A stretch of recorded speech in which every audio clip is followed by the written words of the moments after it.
Mummy हाँ परवा ते व्हेज पुलाव केलता तसा मटन पुलाव कर की मस्त पैकी. होय मम्मी कर की. बर बर करतो थांबा.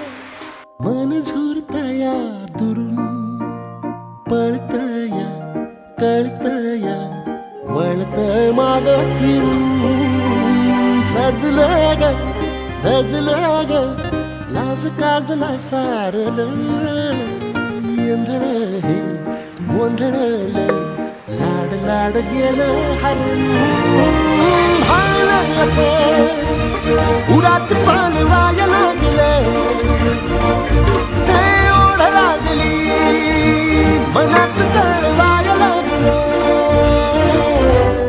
याड लागलं